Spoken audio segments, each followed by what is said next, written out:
Come on, kids, it's time to go. We could hardly wait, laughing and smiling. Then as the entrance drew near, I felt as though I was about to step into a whole new world. Welcome to the zoo. Those words embossed on the archway seem to contain magic. Zoos are probably most often thought of as children's amusement parks, exploring and learning all at the same time. Every time I go, kids or not, I learn a little more about the amazing creatures on this planet and how zoos contribute to their existence. It is my hope to shed some light on just how much zoos have changed over the years. From the beginning of time, it seems, we have always learned something about animals we come into contact with. As researchers and scientists discovered new things, they applied their knowledge to make zoos a better place for everyone, but especially for the animals. Since I noted we started learning from the beginning of time, let's start there. Curiosity has always been a human weakness. Evidence of this is found in the obsession to capture exotic and unfamiliar animals throughout history. According to the National Geographic's website, evidence dates back to 2500 BC to private ownerships called menageries. In the 1700s, the Age of Enlightenment came about, and the popular thing to do was question everything. Scientists during this time became involved in studying and observing animals and their behavior. In order for scientists to do so efficiently, they created a more natural habitat, thus turning off observatories into zoos.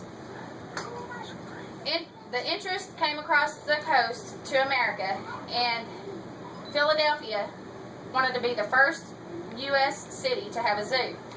According to Philadelphia Zoo's website, plans came about in 1859, but due to the Civil War, this was delayed until 1874.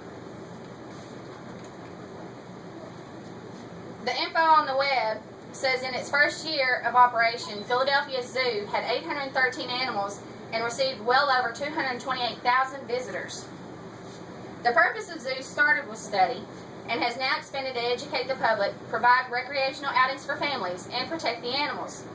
As scientists discovered new things about our furry and not so furry friends, they were able to increase the lifespans while in captivity by controlling climate, their diets, and their overall health. Also, due to scientific discoveries, they were able to educate the public with knowledge gained from each animal and species. Coinciding with observation, animals exposed to hunters, poachers, and outside elements were harmful to their existence. This has created the need to help protect and preserve the animals, which became an added benefit for the zoos. Zoos, however, are first and foremost often thought of in the public's eye as a fun place to take the family. As researchers, some researchers learned some animals required special treatment. Now that we know so much about how to care for the animals, again through science, zoos have expanded their borders to include open-range zoos, petting zoos, and houses within the zoos. Open-range zoos, or even larger safari parks, have significantly larger areas designated to animals, which allow people to drive through or ride tour buses when available through the exhibits. Special exhibits include aviaries for birds and climate-controlled facilities for animals that cannot survive in the zoo's natural environment, either from the difference in temperature, weather, or plant life. Petting zoos can be found within zoo walls or in places like fairs and other tourist attractions.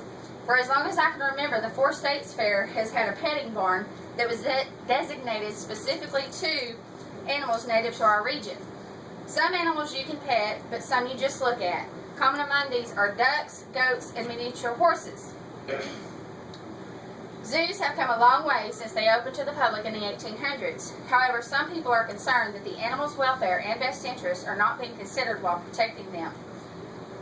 People for the Ethical Treatment of Animals, or PETA for short, is an organization that strongly advises against supporting zoos. They wish that zoos would become extinct, not the animals they protect. Their belief is that zoos do not provide adequate care for the animals, and they display this in their listlessness or their lack of action as compared to in the wild. On the other hand, the Association of Zoos and Aquariums, or AZA for short, is a nonprofit organization that in 1924 was established to raise standards of care for the animals. The AZA provides strict guidelines that must be met in order for a zoo to become accredited. The website states to look for the AZA logo as your assurance that you are supporting an institution dedicated to providing excellent care for the animals, a great experience for you, and a better future for all living things. There is so much more that we can learn from zoos. I just wish I had the time to cover them all. It was my intention to share with you the change the zoos has undergone over the years by expanding their walls and through their knowledge. I hope I have inspired you to take a day to go to the zoo, either with your friends and family or just by yourself, can be quite peaceful. Making new memories or reliving old ones, zoos are a cheap, fun, and educational place to go.